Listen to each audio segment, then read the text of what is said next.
بسم اللہ الرحمن الرحیم رضیت باللہ ربا وبالاسلام دینا وبمحمد صلی اللہ علیہ وسلم نبیا ورسولا ان اللہ وملائکتہ یصلون علی النبی یا ایہا الذین آمنوا صلوا علیہ وسلموا تسلیما الصلاة والسلام علیک یا سیدی یا رسول اللہ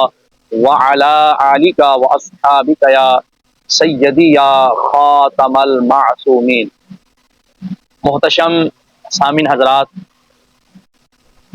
ہمارے معاشرے میں کچھ ایسے لوگ پائے جاتے ہیں جو عوام الناس کے سامنے اپنے آپ کو پیر فقیر ظاہر کرتے ہیں، صاحبزادہ گدی نشین ظاہر کرتے ہیں، اور آپ جانتے ہیں کہ عوام الناس، عوام اہل سنت ادب و احترام والے لوگ ہیں۔ اگر کوئی اپنے آپ کو سید بھی متعارف کروائے تو یہ اس کی بھی تعظیم کرنے لگ جاتے ہیں۔ تو پیر فقیر ہونا، گدی نشین ہونا، صاحبزادہ ہونا، پیر فقیر ہونا، گدی نشین ہونا، صاحبزادہ ہونا، یہ تو بہت چھوٹی باتیں ہیں۔ تو ہماری عوام ان کی باتوں کے پیچھے لگ جاتی ہے۔ آپ جانتے ہیں کہ میں کن لوگوں کی بات کر رہا ہوں کہ جو علم دین سے، تقوی سے، پرہیزگاری سے، نماز سے، قرآن سے دور ہیں اور بے عمل ہیں، اور دعویٰ پیری فقیری کا ہے، اور اوپر سے معاذ اللہ ایسی باتیں کرتے ہیں کہ جن سے کفر لازم آتا ہے۔ انہی جملوں میں سے ایک جملہ یہ جہلا کی طرف سے بولا جاتا ہے کہ ہمیں شریعت کی معاذ اللہ، وہ کہتے ہیں کوئی ضرورت نہیں، یہ مولویوں کی فتوے لگانے والی باتیں ہیں، ہم فقیر لوگ ہیں، ہم درویش لوگ ہیں، اس طرح کی وہ باتیں کرتے ہیں۔ آئیں اب میں آپ کو حقیقی اور سچا تصوف آپ کے سامنے پیش کرتا ہوں۔ عظیم اللہ کے ولی سید الطائفہ حضرت جنید بغدادی رضی اللہ تعالی عنہ، آپ تشریف فرما تھے۔ آپ سے عرض کیا گیا کہ کچھ لوگوں کا یہ دعویٰ ہے کہ احکام شریعت تو وصول اللہ ہیں، اس کا ذریعہ تھے، اور ہم تو واصل ہو گئے ہیں، یعنی اب ہمیں اتباع شریعت کی کیا حاجت۔ جب کچھ لوگوں کا یہ ذکر حضرت جنید بغدادی رضی اللہ تعالی عنہ کی بارگاہ میں کیا گیا کہ کچھ لوگوں کا یہ دعویٰ ہے کہ ہمیں شریعت محمدی کی صلی اللہ علیہ وآلہ وسلم اتباع کی ضرورت نہیں، ہم واصل ہو چکے ہیں، تو آپ اس کے بارے میں، ان لوگوں کے بارے میں کیا فرماتے ہیں؟ اب میں اس ہستی کا اب فتویٰ سنانے لگا ہوں کہ جن کا نام آج بہت سے شجروں میں پڑھا جاتا ہے، شجرہ قادریہ میں پڑھا جاتا ہے، شجرہ قلندریہ میں پڑھا جاتا ہے، جن کا نام شجرہ نشائیہ میں پڑھا جاتا ہے، بڑے بڑے برے صغیر پاک و ہند کے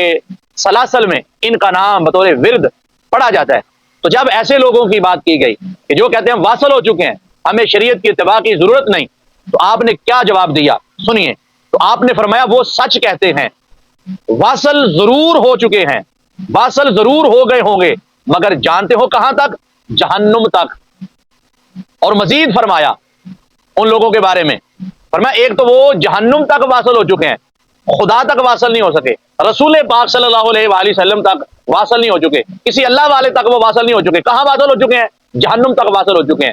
اب اس کے بارے میں مزید آپ نے فرمایا چور اور زانی ایسے عقیدے رکھنے والوں سے بہتر ہیں جو پیر گدی نشین صاحبزادہ درویش فقیر یہ دعویٰ کرے کہ مجھے شریعت کی اتباع کی ضرورت نہیں، اور شریعت کا بگوڑا ہو، شریعت کا باغی ہو، شریعت کا مذاق اڑائے، اور مولویوں کی طرف شریعت کو منسوخ کر کے کہ یہ مولویوں کی باتیں ہیں۔ یعنی آپ نے وضاحت کے ساتھ فرمایا کہ ایسا جو عقیدہ رکھے کہ مجھے شریعت کی اتباع کی ضرورت نہیں، تو آپ فرمانے لگے چور اور زانی ایسے عقیدے والوں سے بہتر ہیں۔ اگر میری زندگی، دیکھیں اللہ والوں کا حال، فرض تو فرض رہے، واجب تو واجب رہے، اور دیگر احکامات شریعت تو اپنی جگہ، فقراء اور سچے فقیروں کا، درویشوں کا، اللہ والوں کا حال سنیں۔ آپ فرماتے ہیں اگر میری زندگی 1000 برس بھی ہو جائے تو فرائض اور واجبات کا ترک تو بڑی دور کی بات ہے، میں عذر شرعی کے بغیر نوافل و مستحبات بھی ان میں کوئی کمی نہیں کروں گا۔ یعنی فرض چھوڑنے تو بڑی دور کی بات، واجبات چھوڑنے تو بڑی دور کی بات، سنتوں کو چھوڑنا تو بڑی دور کی بات۔ آپ فرماتے ہیں اگر میری زندگی 1000 برس کی ہو تو میں 1000 برس میں نہ ہی نوافل چھوڑوں، نہ ہی مستحبات چھوڑوں، ان میں کوئی کمی نہ کروں، ان کو ادا کروں، تو خلق پر تمام راستے بند ہیں، جتنی مخلوق ہے، مگر وہ جو رسول پاک صلی اللہ علیہ وآلہ وسلم کی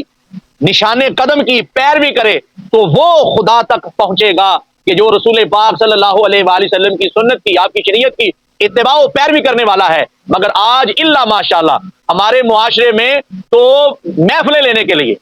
اپنے پروگرام رکھوانے کے لیے ایسے ایسے ائمہ مساجد نے، میں ان کا نام نہیں لوں گا، میری گفتگو سننے والے سمجھ جائیں گے کہ میں کن سے مخاطب ہوں،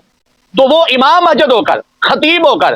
اگرچہ وہ چھوٹے ہیں، اس کے باوجود ایسے ایسے جو ہلاک گدی نشینوں کی، ایسے ایسے صاحبزادوں کی انہوں نے بیعت کر رکھی ہے کہ جن پیروں کو ناظرہ قرآن شریف نہیں پڑھنا آتا، نہ وہ صوم و صلات کے پابند ہیں، تو ایسے پیروں سے بھی پوچھ ہوگی کہ وہ کس رستے پر چل پڑے۔ تو لہذا دعا کریں اللہ تعالیٰ ہمارے معاشرے کی اصلاح فرمائے۔ اور یہاں پر میں یہ پیغام دوں گا ان کو کہ اگر آپ کو پیر بننے کا شوق ہے، آپ کو گدی نشین بننے کا شوق ہے، خلیفہ بننے کا شوق ہے، خدا کے لیے پہلے قاری بنے، عالم بنے، فاضل بنے، پہلے شریعت محمدی کا علم جانے۔ یہ بننا، یہ صاحبزادوں، ہزاروں صاحبزادوں بننے سے اور ہزاروں پیر بننے سے، ہزاروں گدی نشین بننے سے یہ بہتر ہے کہ آپ قاری قرآن بنیں، آپ کو قرآن صحیح پڑھنا آتا ہو، آپ کو ترجمے کے ساتھ قرآن پڑھنا آتا ہو، آپ کو حلال اور حرام کا پتہ ہو، آپ کو فرائض کا علم ہو، آپ کو واجبات کا علم ہو، تو یہ کئی صاحبزادوں، گدی نشینوں، پیروں بننے سے یہ کام افضل ہے۔ اللہ پاک ہماری عوام کو، عوام اہل سنت کو، مسلمانوں کو رب ذوالجلال یہ سوجھ بوجھ عطا فرمائے۔